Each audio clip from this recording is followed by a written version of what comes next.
하나님 말씀은 누가복음 18장 1절부터 8절까지입니다. 그런데 그가 그들에게 항상 기도하고 낙심하지 말아야 할 것을 비유로 말씀하여 이르시되 어떤 도시에 그 하나님을 두려워하지 않고 사람을 무시하는 한 재판장이 있는데 그 도시에 한 과부가 있어 자주 그에게 가서 내 원수에 대한 나의 원한을 풀어주소서 하되 그가 얼마 동안 듣지 아니하다가 후에 속으로 생각하되 내가 그 하나님을 두려워하지 않고 사람을 무시하나 이 과부가 나를 번거롭게 하니 내가 그 원한을 풀어주리라. 그렇지 않으면 늘 와서 나를 괴롭게 하리라 하였느니라. 그 주께서 또 이르시되 불의한 그 재판장이 말하는 것을 들으라. 하물며 그 하나님께서 그 밤낮 부르짖는 택하신 자들의 그 원한 풀어줌을 행하지 아니하시겠느냐? 그들에게 오래 참으시겠느냐?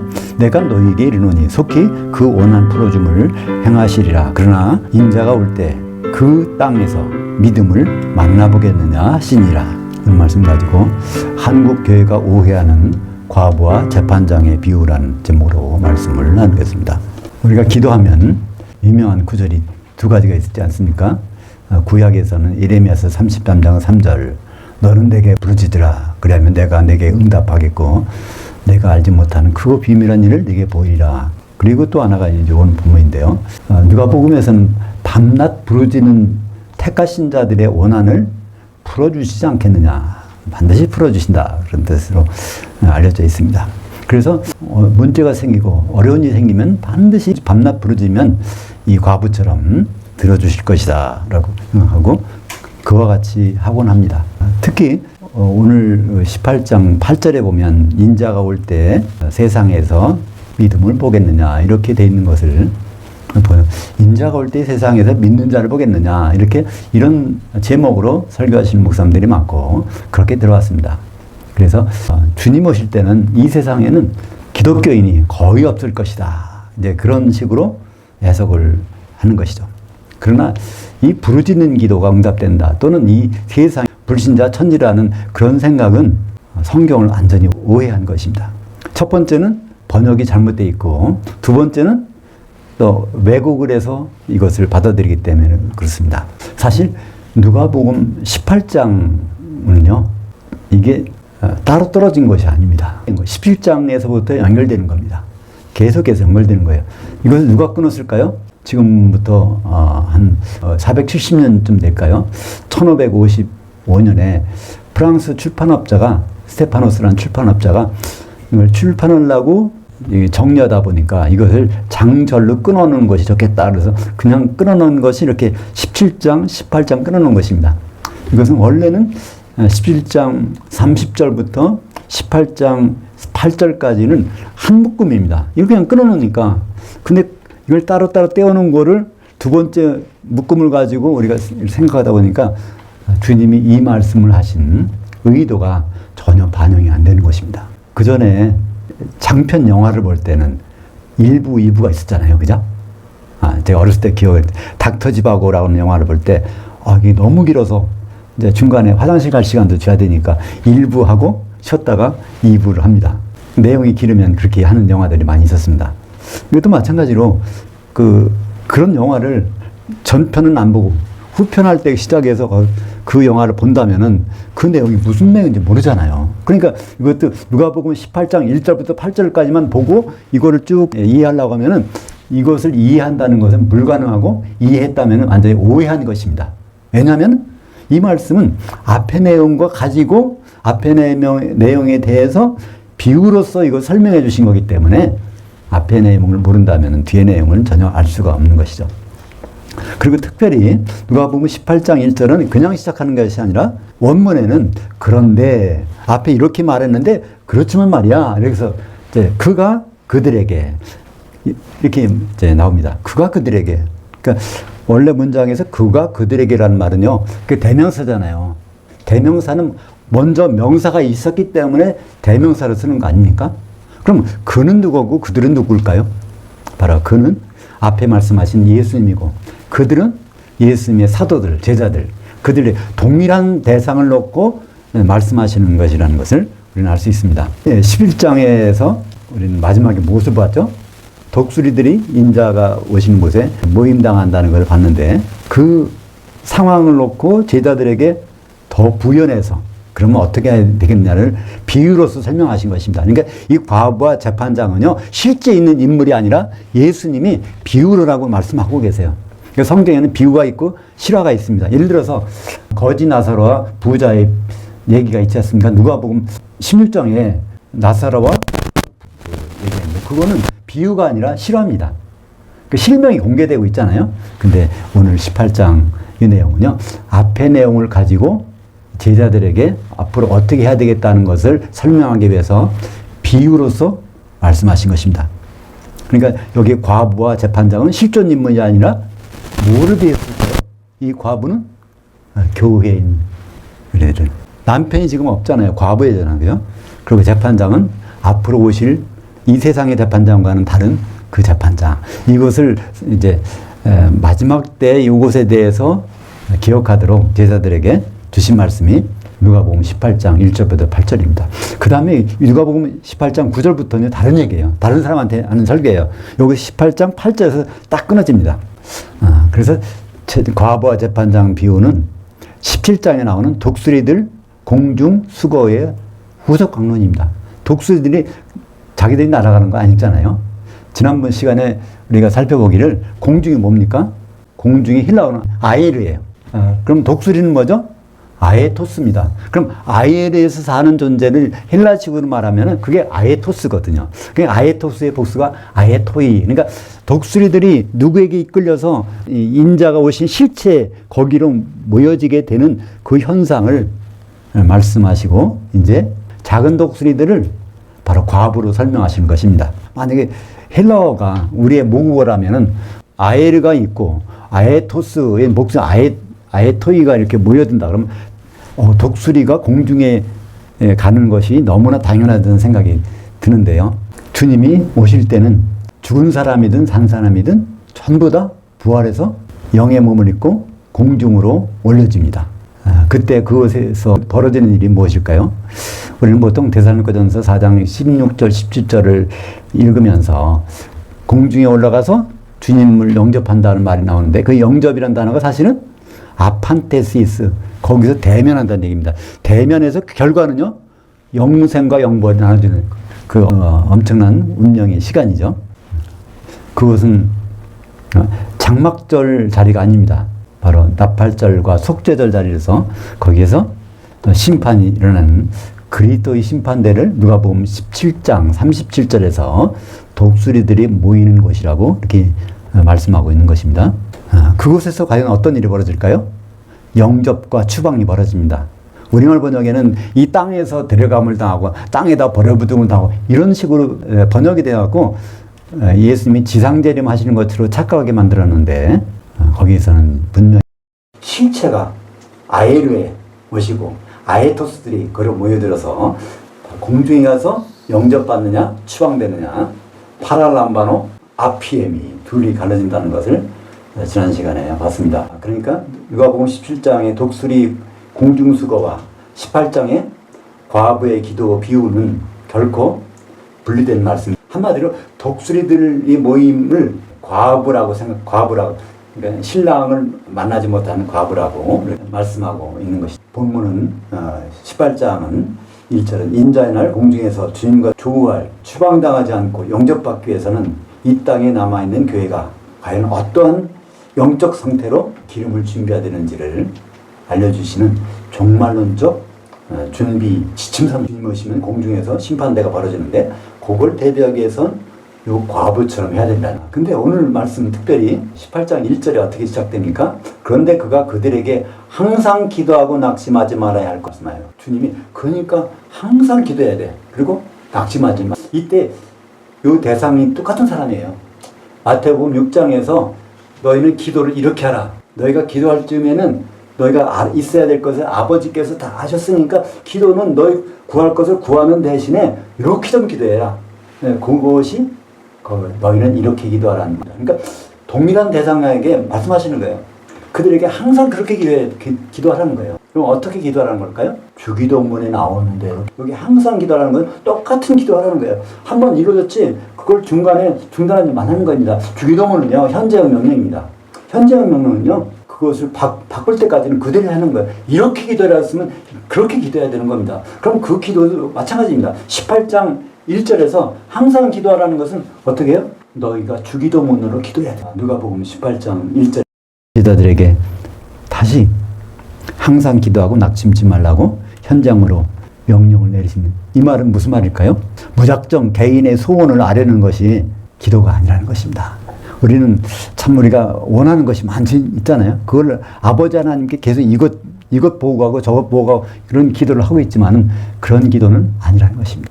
뭐로 돌아가야 된다고요?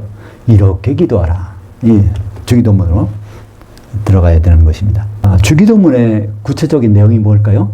아버지의 이름과 아버지의 통치와 아버지의 뜻이 셋째 하늘에서 이루어진 대로 이 땅에서 교회를 통해서 이루어지이다. 결국 그것은 다 아버지의 것을 구하는 것입니다. 그죠? 아버지의 것을 구한다는 것은 무엇일까요? 아버지 자체를 구하는 거예요. 그분까지 가진 모든 생각을 구하는 것입니다. 그렇게 되면 무슨 일이 벌어질까요?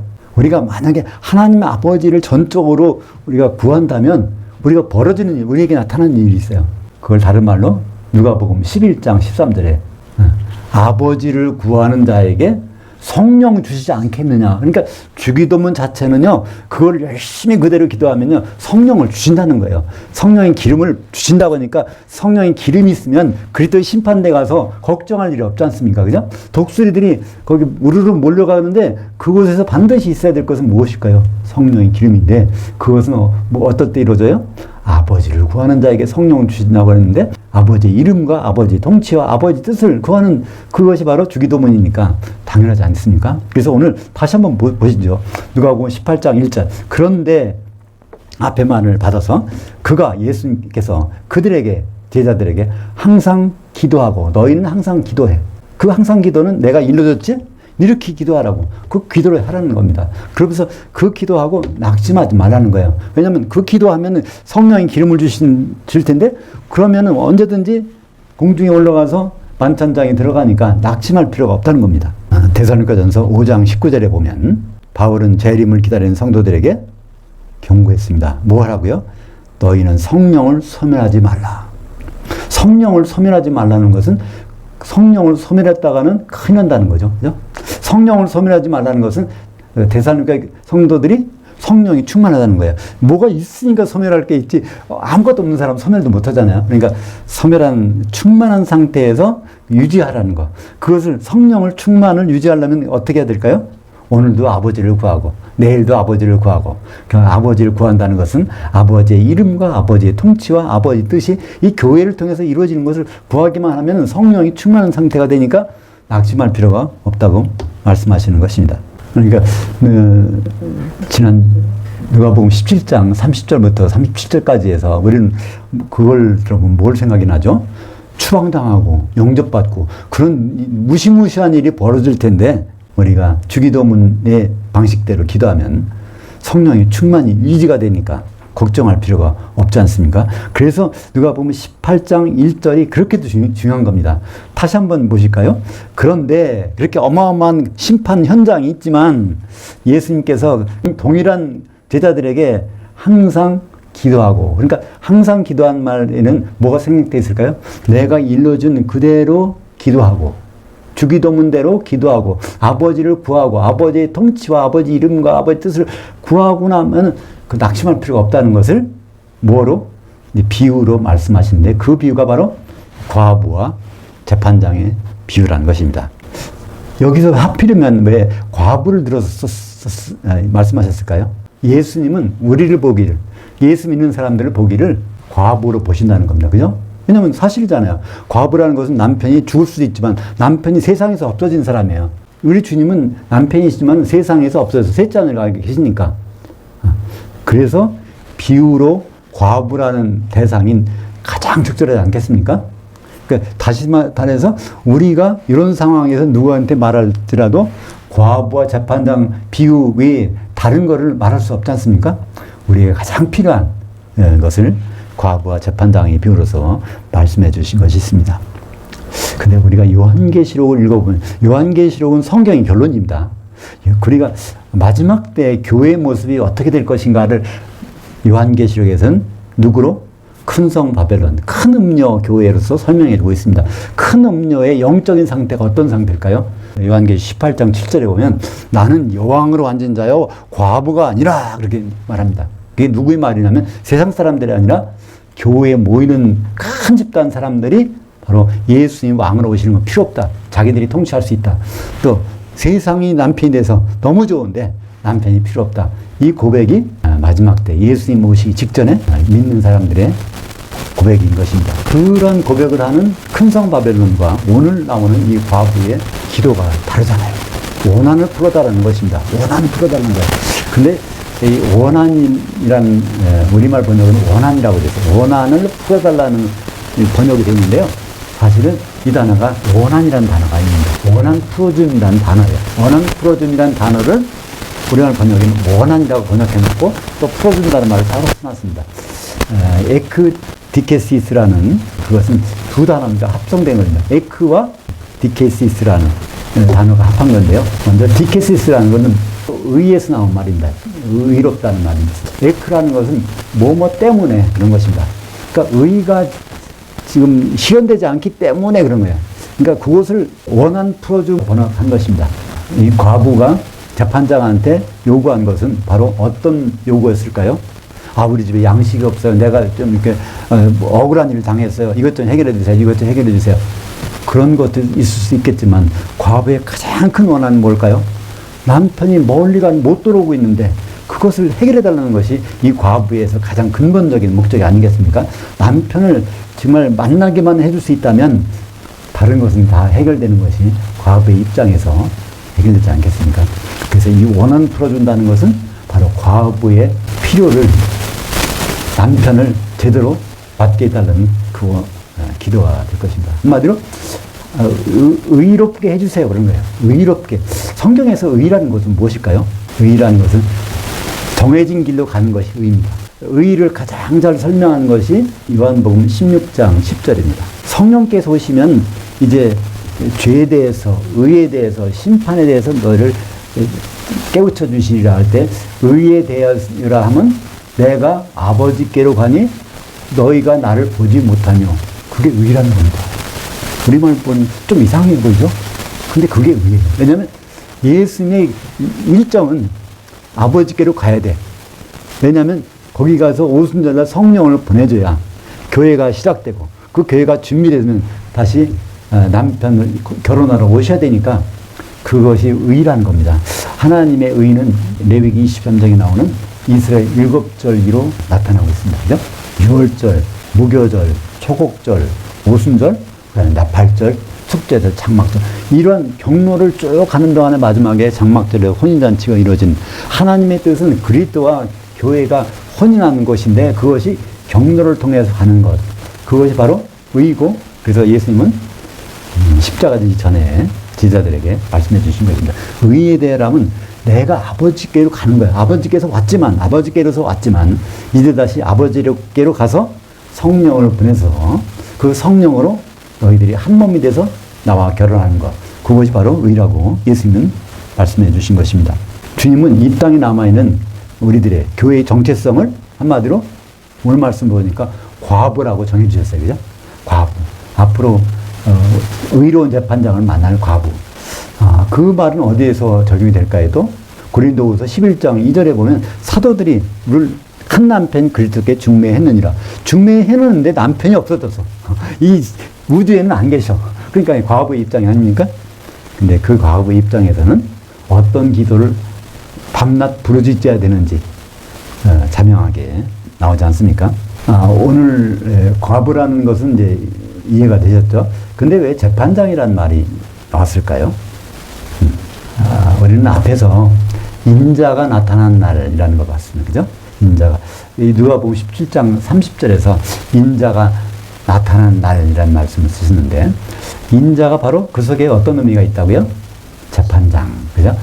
요한복음 5장 27절에 인자됨으로 말미암아 아버지께서 재판하는 모든 권한을 인자에게 맡기셨느니라. 인자라는 뜻은 사람이 아닌데 사람 됐다는 거예요. 하나님의 신분이 사람이 되셔서 피를 흘렸기 때문에 모든 권한, 심판하는 권한을 예수님께 맡기셨다는 그런 얘기죠. 그래서 오늘 비유를 과부와 재판장으로 놓은 비유가 바로 이 과부된 우리와 앞으로 의로운 재판장이신 예수님 그 관계를 설명하기 위해서 과부와 재판장의 비유를 넣어주신 것입니다.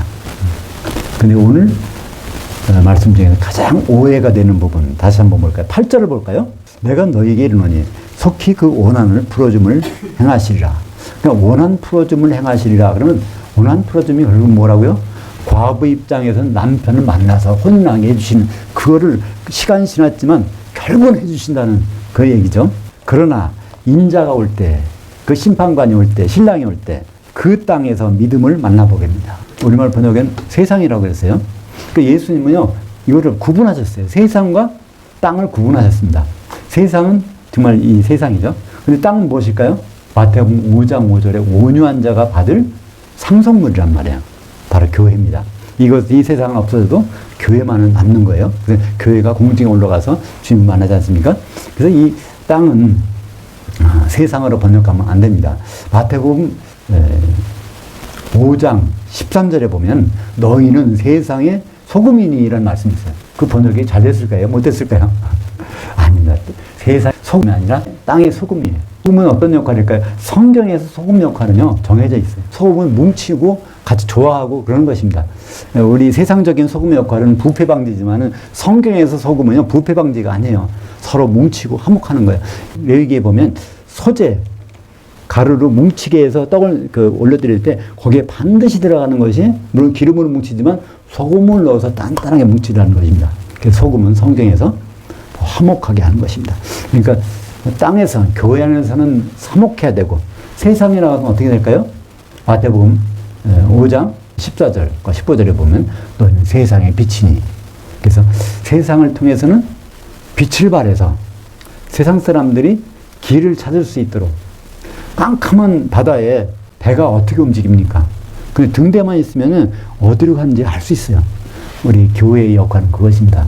교회의 역할은 안으로는 소금 역할, 밖으로는 등대 역할. 이거를 구분해서 예수님이 말씀하셨는데 우리는 보통 빛과 소금의 역할을 감당하자. 세상에 썩지 않게 이렇게 오해를 합니다. 성경 번역이 오역돼서 땅을 세상으로 번역해서. 요 근처에 신학교, 유명한 신학교가 있어요. 그 신학교에 가보면 정문에 돌판으로 세상의 빛과 소금이다 이렇게 넣었어요. 신학교. 그러니까 예수의 말씀은 교회에서는 소금이고 세상의 빛이라고 하는데 정면으로 반박한 것 아닙니까? 그걸 뻗어서 써놓고 세상의 빛과 소금으로 여기서 양육하고 이분들이 나가서 말씀을 전한다고 했습니다. 오늘도 누가복음 18장 8절에 세상에서 믿음을 만나보겠느냐가 아니라 그 땅에서 믿음을 만나보겠느냐. 그 땅이 교회인데 교회에서 믿음을 만나보겠느냐. 근데 왜 주님은 왜 이 말씀 하셨을까요? 주님은 공중계까지만 오시는데 그러면 그 땅은 어디 올라갔다는 얘기예요? 공중에 올라갔다는 얘기죠. 공중에 올라간 땅, 교회, 그 가운데 있는 성도들 중에서 어떻게 그 믿음을 내가 만나볼 수 있겠느냐. 만나보기가 참 힘들다. 그런 말씀이죠. 그러니까 영접하고 싶은데 영접할 만한 사람이 없어. 대부분 다 추방당해야 돼. 대부분 거기서. 그런 말씀입니다. 이 17장에서 두 여자, 두 남자, 그 중에서 추방당하고 영접당, 거기는 50%의 확률 같죠? 그렇지 않습니다. 예수님이 말씀하시는 거 보면 확률이 극히 작다는 것을 알 수 있어요. 그 믿음을 만나보겠느냐.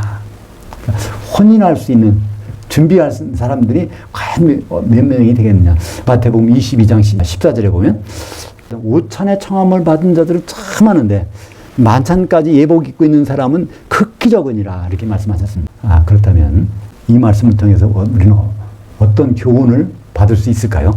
과부와 재판장 비유에서 우리가 사실은 우리 신자가 주님 보시기에는 한꺼번에 과부다. 그죠? 근데 과부로 끝나는 것이 아니라 반드시 원한 풀어줄 일이 있는데 그 원한 풀어주는 것은 의롭게 해주신다는 거죠. 의의 길로 인도해 주시는 거예요. 의의 길이라는 거는 7개의 절기를 통해서 나가지 않습니까? 우리에게 가장 필요한 것은 무엇일까요? 그래서 다시 18장 1절로 들어갑니다. 이 18장 1절을 말씀하기 위해서 오늘 비유가 나온 거죠. 다시 볼까요? 그런데 그가 그들에게 항상 기도하고 낙심하지 말아야 할 것을 비유로 말씀하여. 그래서 이걸 바꿔보시죠. 그런데 그런 어마무시한 심판 자리가 있지만은 그런데도 불구하고 예수님께서 예수 믿는 우리들에게 항상 주기도문으로 기도하고 그러면 낙심하지 말아야 될 것을 이렇게 바꿔보시면 됩니다. 그죠? 기도를 그냥 하라는 것이 아니라 예수님이 일찍이 가르쳐 주신 대로 주기도문으로. 주기도문의 정신은 무엇일까요? 아버지를 구하는 거예요. 아버지를 구하는 걸 세분하면 아버지의 이름과 아버지의 통치와 아버지의 그 뜻이 교회를 통해서 이루어지는 그것만 기도하면은 뭘 주신다고요? 누가복음 11장 13절에 성령을 주시지 않겠느냐. 성령을 준비한다면은 무슨 일이 있어도 낙심할 일 없습니다. 그죠? 앞으로 점점 더 세상은 우리가 원치 않는 방향으로 갈 수 있습니다. 그것을 어떻게 할 수 있을까요? 요한계시록을 보면 이미 기록이 돼 있어요. 앞으로 칠흑 같은 밤이 온 다음에 새벽별이 뜨리나. 근데 새벽별은 예수님이라고 했으니까 앞으로의 운명은 우리의 길들은 정해져 있어요. 근데 그 중에서도 우리는 뭐만 하면은 항상 기도만 하면 어떻게? 예수님이 이렇게 기도하라고 주신 그 기도대로 아버지의 이름과 아버지의 통치와 아버지의 그 뜻이 교회 가운데 이루어지기를 구한다면 우리는 낙심할 일이 있어도 넉넉히 이길 수가 있을 것입니다. 그 마지막 날 작은 독수리가 되어서 공중에서 주님을 만날 때 그 자리에서 추방당하지 않고 영접을 받고 큰 독수리 대신 예수님과 푸른 만찬에 같이 들어가는 거룩한 성도들이 되시기를 축복합니다. 기도하겠습니다. 하나님 아버지, 오늘 누가복음 18장 1절부터 8절까지 과부와 재판장의 비유를 통해서 우리의 정체성을 알려주시면 감사합니다. 우리는 영적으로 과부임을 고백합니다. 우리 남편을 만나는 날까지 준비를 충실히 할 수 있도록 인도해 주시옵소서. 예수님 이름으로 기도합니다.